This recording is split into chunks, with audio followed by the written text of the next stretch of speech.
To be silly.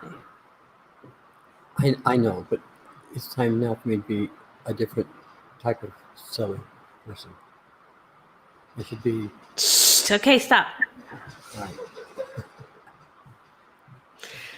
Hello, everyone. Welcome to Mental Arts with John Worthington. I'm Vanessa, and I'm joined here with John Worthington, author of The Office of Shaman, and owner of Artis Mentalis, a float center and a class center in Puerto Vallarta, Mexico. John, welcome to the show. Hi there. And well, thank you for having me. So, as I presented you, you are the author of The Office of Shaman. And a lot of people would wonder, like, well, what's the Office of Shaman? So, Me too. so we can lay a foundation for all the people that are going to be starting to tune in and stuff. I'd like for you to like give them a foundation of. Uh, I like to have a foundation of a foundation for them. Like let's build them a foundation for them of what is the Office of Shaman and why did you write that book? A little bit of the background of how you got to write that book. Like everything will be like our goal is to like why the Office of Shaman. So if you oh, can, yeah. And I know it's okay. a lot of parts, but like just It is give a us lot of. yeah. So yeah, that's why you're It, here, and that's what we have. well, it's because it's a lot of parts. Yeah. Well, there's a lot of, like you say, there's a lot of parts. Um,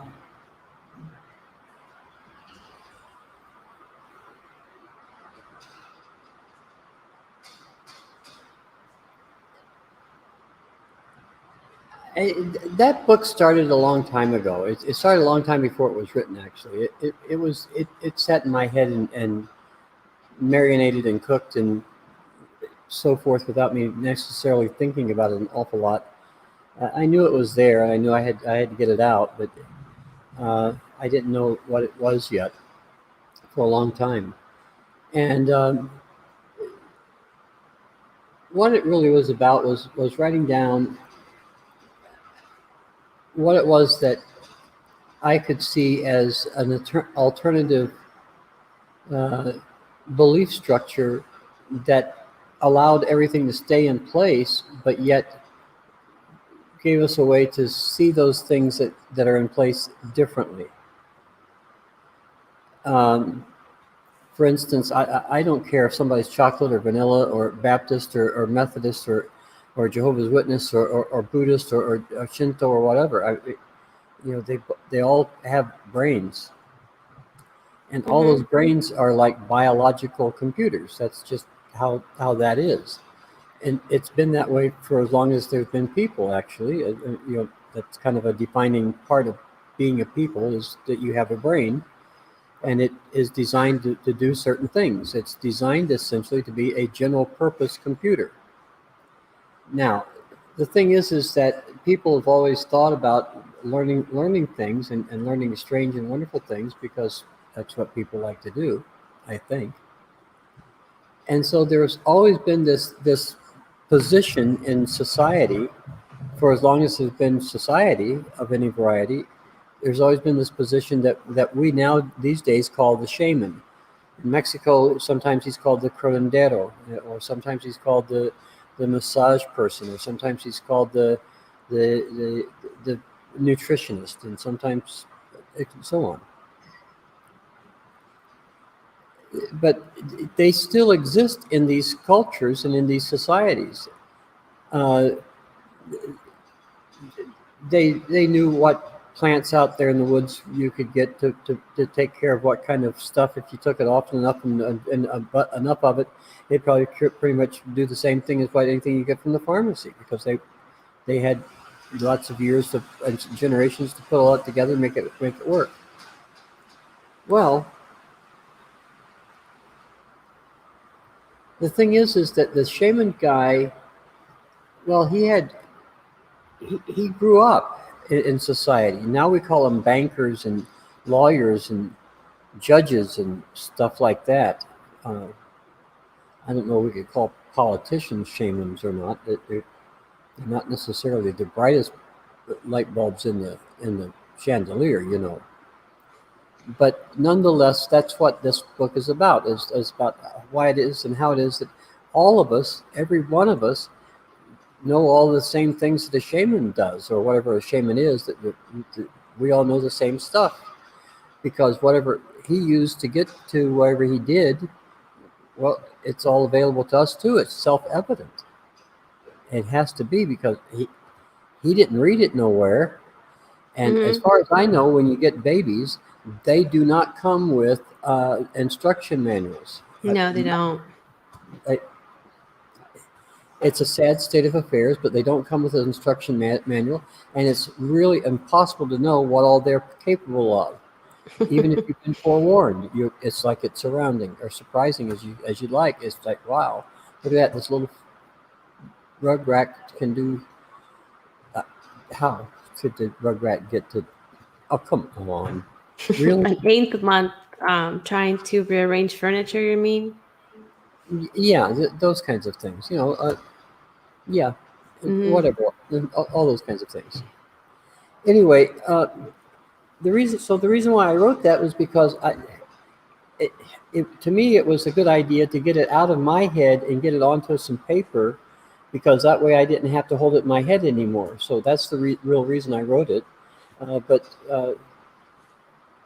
it's just a collection of thoughts about things that I've learned in my life. Okay, and who's Bob? Who's In your Bob? book, you talk about Bob. Who's Bob? And why Bob? Well, Bob is a composite character, I think we could say. Uh, I've known lots of Bob characters in my life. I wouldn't say that they were stupid. I wouldn't say they were smart. I would say they were just average, regular, everyday people that had some strange quirks about them someplace. You know, they came from good families and all, but, you know, they have some ways about them. That's all I can tell you. One Bob I knew at one time drove from Greenville, South Carolina to Philadelphia in a snowstorm with one windshield wiper working in his Volkswagen. The one that was working was on the passenger side, so he got there with a crank in his neck for leaning over into the passenger side to drive all that way. Strange kid. He Mm-hmm. used to lock his bicycle up on a you chain it actually on a fire hydrant. Mm-hmm. You don't do that? Just asking. Well, the thing I know is a Bob, so. that if you can take the chain off the fire hydrant, and therefore you can take the bike away. And we did that numerous times. He Oh, okay.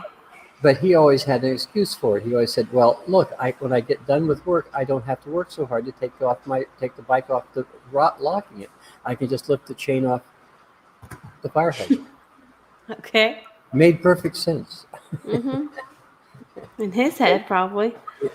Well, yeah, that's the yeah, it did. There were lots of things like that. I've known lots of Bobs that did the things like that. You know, that just they were Bobs. What can I tell you? And so I kind of put them all together in the washer and ran it on you know the hot cycle, and then I threw it in the dryer and dried it out, and it turned into one big glob of Bob. Okay. Okay. So Bob is like a bunch of characters then, you mean? Oh yeah, yeah. No one person could do all that stuff that Bob did. Mhm. I don't think so. Maybe, but I don't think so. And who does Bob talk to? Well, I don't know who he talks to, but whoever it is, is writing the story. Okay. So is that you? I wrote the story, but mostly those Bobs never would talk to me that way. They wouldn't talk to me at all, actually, because they were. Okay. It's not that. It's they just weren't aware of anybody else in the world existing. Hmm. Okay. So a lot of some people they have an opinion over your book. What do you think about those people that like tend to like react over how Bob is being treated or the way Yeah. that the person is express like, saying things. Like what's your take on that? Um, Gee, I don't know. I wonder if they've ever read For Whom the Bell Tolls, for instance. What is that? It's a relatively famous book by Hemingway, and Mhm. in the book, one of the stories is that there's this couple, uh, a guy and a girl that are are in this freedom fighting against the communists or the fascists, uh, and they're kind of the guerrilla fighters. And one night they they go out and go make the bushes rattle, and they're supposed to be kind of watching for everybody else, and they didn't. They made love instead. And when they were found out, when the watch changed, they were brought into the camp, and in the morning, everybody said, "Okay, what the fuck are you guys doing?" They said, "Well, we were kind of doing the horizontal boogie woogie," and they shot them. Mhm. They could never be trusted again. And so I, I, I've always wondered about people who were upset because Bob was so poorly treated. Uh, but Bob kept coming back. If he was so poorly treated, then why did he come back? That's one side of it. Here's the other side of it. Really, children? Really? You think that life is always lollipops and roses? It isn't. Bad things happen to very good people through no fault of their own, really. Mhm. So the thing is that you know you can you can whine about how it is that poor Bob's being mistreated and how oh he's not being given his freedom. And I'll tell you what to keep your mask off and go get COVID. What the hell? What? I don't give a damn. You know, Mhm. it's a story. And it's a story about a goofy guy named Bob. Uh, You're getting concerned about that, really? What is that triggers you? Yeah. What is it you're concerned about, really, Pumpkin? Are you still afraid of your daddy? Tell, don't tell me those kinds of. No, no. You and your daddy love each other, don't you? I know you do love your daddy. I understand. You afraid of him? You are. Well, no wonder you're upset about Bob being so mistreated. Then your daddy treats you the same way. He makes you think for yourself. Oh, you bad thing. See what I mean? I'm such a terrible person. I expect people to think for themselves, and they don't. I pick on them. I'm a bully. Well, and then you have the other spectrum of it's not even the other spectrum, but the other group of people that actually love how you treat Bob and laugh about it and are like, "Oh, I'm Bob." Like Yeah. what what is that? Well, there are some people who are actually grown up. Oh There my are people lord. who there are people who are truly adults, and they look at Bob and they say, "Yeah, that's how I learned stuff." Mhm. Yeah, baby. Uh-huh. Mhm. And some of the stuff I learned was a lot harder than what Bob going through there. Yeah, baby. Mhm. Okay. And then there are other people that find all that because they have like 57 Bobs working for them on the checkout counters. And so they look at that, they read the story about Bob and they say, "Yeah, uh-huh. Wow, that guy didn't shoot any of them, huh? That's great."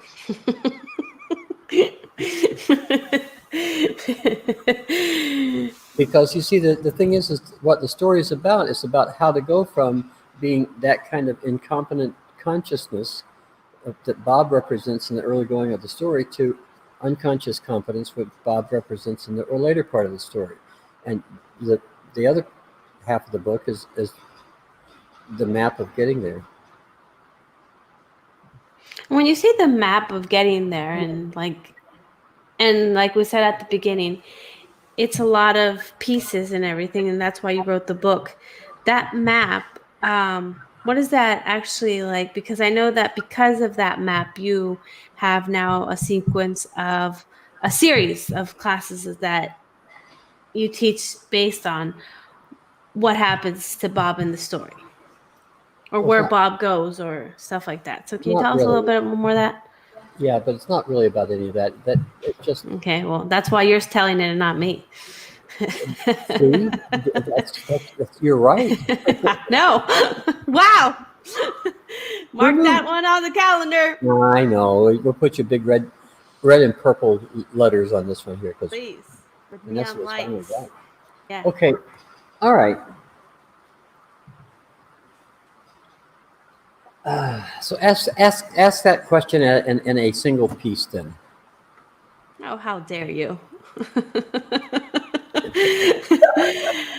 um so talk about that map that you just said. Okay. I started out life uh, learning about religion. Okay. And religion's is a great thing. It's necessary somehow or the other, and people use it, and it keeps them on the straight and narrow. It keeps them from screwing up their lives too much. It makes them miserable mostly, but look, it's like the song says, "Rocky Mountain Way is better than the way we had." So Mhm. I can live with that. Okay. However, it's clumsy. I mean, it's really, really, really, really clumsy. And the reason it's really clumsy is because when the when the religious texts were written, they didn't have any way of explaining programming. None. That concept was yet to be invented for another couple thousand years or so. In some cases, way more than that. And so, even that the people who wrote the stories or or were responsible for being the God figure in those stories or whatever understood about programming, they didn't have a language which they could use to say that to anybody who was listening. The concept of programming and the reason for programming was just not available to anybody who lived on the planet at that time. The first time that we had a computer that we could actually see and deal with and taste and touch and so forth was when the first PCs started to come out or desktops started to come out, and you could actually see what a computer was. And then about 10 or 15 years ago, we started getting these little handheld computers, right? We call them smartphones. Until those things came along, we had no idea what the hierarchy in a computer actually was. I mean, we could talk about it, us normal people. There were computer geeks that could say, "Oh well, yeah, I understand it," and they'd go all through it and they'd explain the ins and outs and the ones and the twos and ones and the zeros and the letters that they used, and it's like they're just fantastic. They speak a language that I don't understand, but quite wonderful. Mhm. However, the concepts that they use is not so damn difficult because the thing is that the concept that they use just happens to be the same concept that we human beings use. That's just how it is. So, in essence, we have an operating system, okay, and the operating system is all the things that we believe is real. Okay, that's our bias base. Okay, Mhm. we might be right about that. We might not. I don't know, and neither do you, and neither does anybody else. They can be opinionated about it. I am. I think everybody I know is opinionated about it. They're pretty sure that what they look at is real stuff. Mhm. Uh, However, I found out over the course of years that sometimes the things that I think are really real, well, they're not so real after all. They're just kind of nice ideas, let's say, or outright fantasies or something. Mhm. So the thing is that I was looking for a way for people to believe things that could be safe for them, that wasn't religious, that wasn't mechanical, it wasn't um, so complicated that they couldn't understand it, and so forth. And so I came across these concepts. When I first came across them, I learned them from Eugene Albright. And Eugene talked about them in terms of them being, oh, he had met with some angels, apparently. That one was hard for me to believe. Gene was a strange person, but angels, come on, where'd they go? How come they? Come on with the angels thing. But I can understand why you would say that, because people aren't going to hear you or believe you if you just say, "I said so."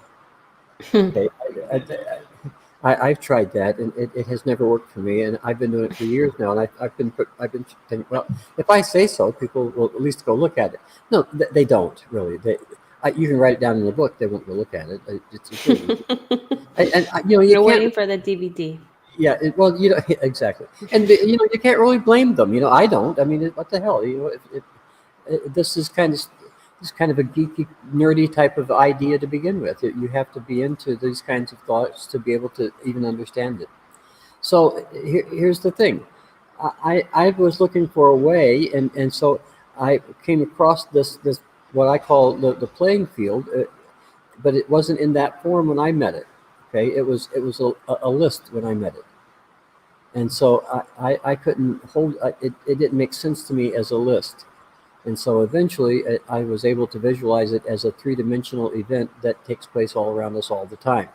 Now, that's my visualization of it. That doesn't mean that it's real. It means that that's my visualization of it.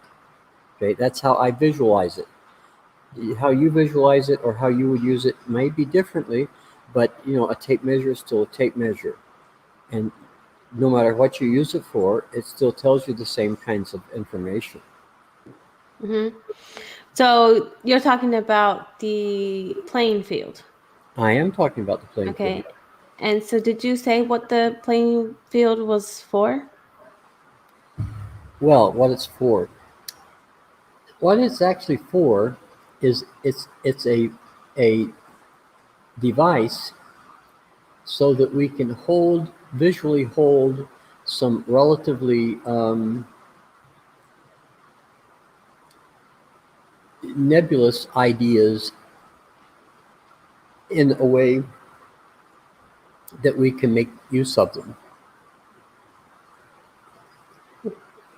Okay. I don't know. That's as straightforward as I can say that. All right. Okay. Would you like me to expand on it some? Maybe. Yes. Okay. I think so. Okay. All right. Here's the problem.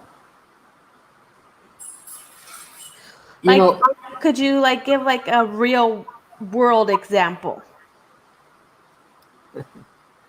Maybe Okay. something that you can see from the news that everybody's following right now, or something that someone can see it a little bit, because I think they have to see it in a real event kind of thing that they can follow. Yeah. Well, I don't know that we have enough time to lay out that kind of a foundation in a question and answer period, but I can get some of the things perhaps. I don't know. Be my guest. Okay. Oh wait, you are my guest, so yes. In a general sense, I guess we could say that there are always two parties to an agreement. Now there may be more, but there are always two. You can't agree with yourself. You have to have. What do you mean? Yeah. My shopping cart says that. Yeah. Okay. I'm just kidding. But go ahead. Okay. Well, you can't really agree with yourself. Okay.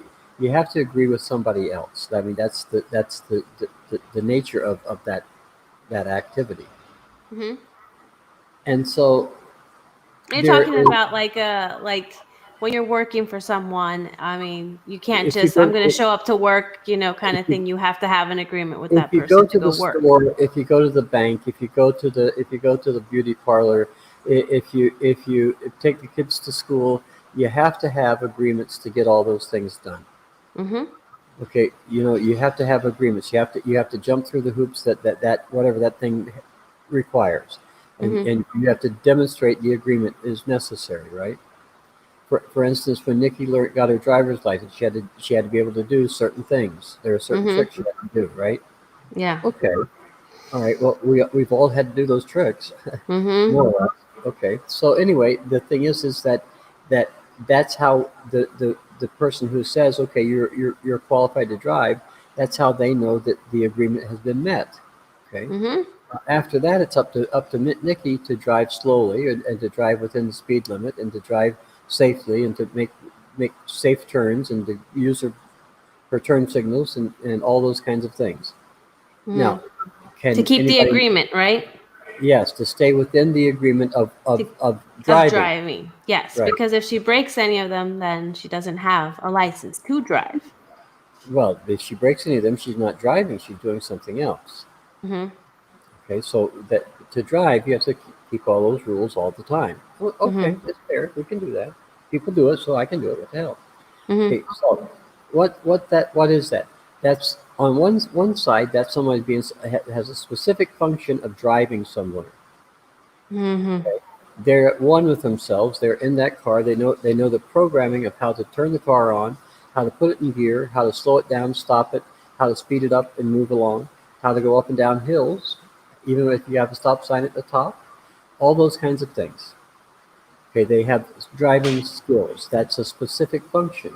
On the other side, when you're driving, what happens is that you're going to end up using your natural mind function because you're going to forget that you're driving, but your eyes aren't going to forget that you're driving, and your self-meta programmer isn't going to forget that you're driving. It's going to pay attention to that ball that just came out on the road, and your foot's going to be hitting the brake before consciousness is going to say, "Wonder what that ball's doing out there in the road. I wonder if those kids know it's out there." Okay, the kids know, and they're about to run out there after it. Is the thing. And so Mm-hmm. that's why your foot's already on the brake because your foot said, I don't want to run over no kids this morning Mm-hmm. or this afternoon, as the case may be. And so what do you do with that? What is that? That's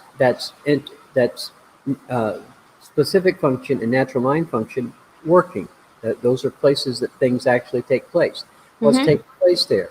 On one side, there's the B1 of I know how to drive.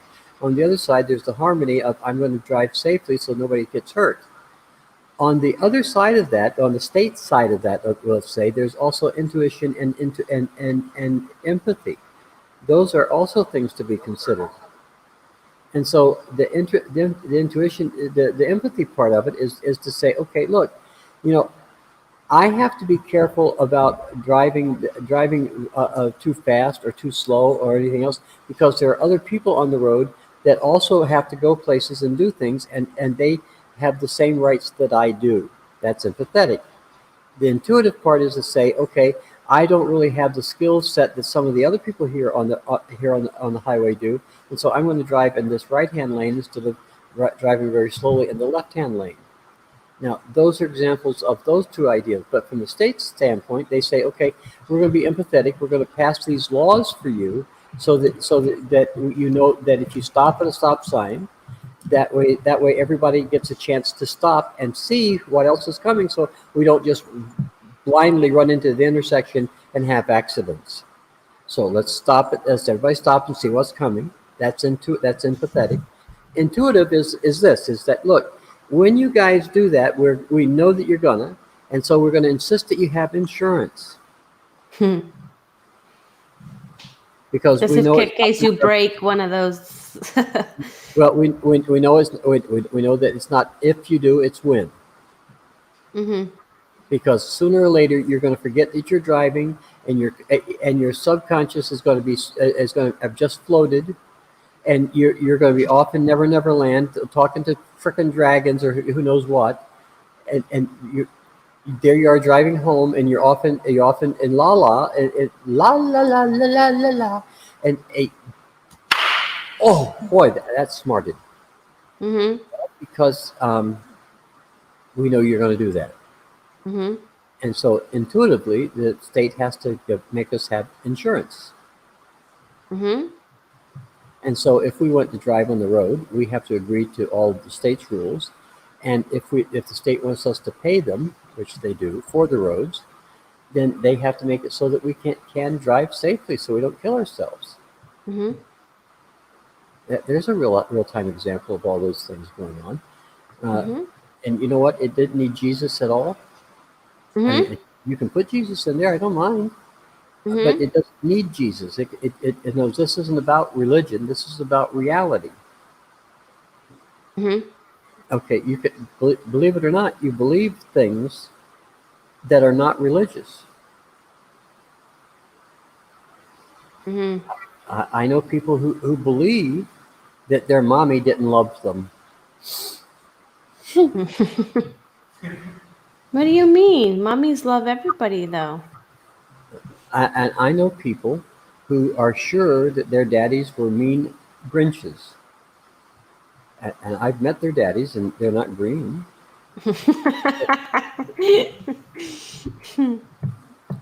And not only that, their doggies just look normal.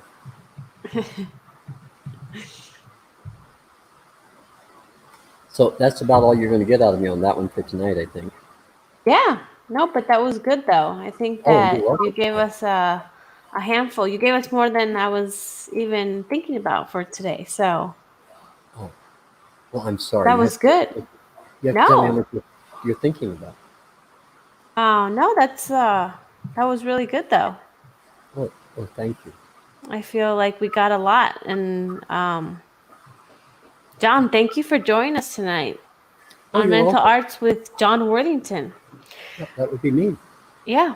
So I'm Vanessa Worthington, and if you want to stay and the loop and catch our next live show, like us on Facebook and subscribe to our YouTube channel. If you want to join us on private Slack channel and talk with John, check out our Patreon. So, John, thank you so much, and I'll see you next time. Bye. Bye. Nos vemos.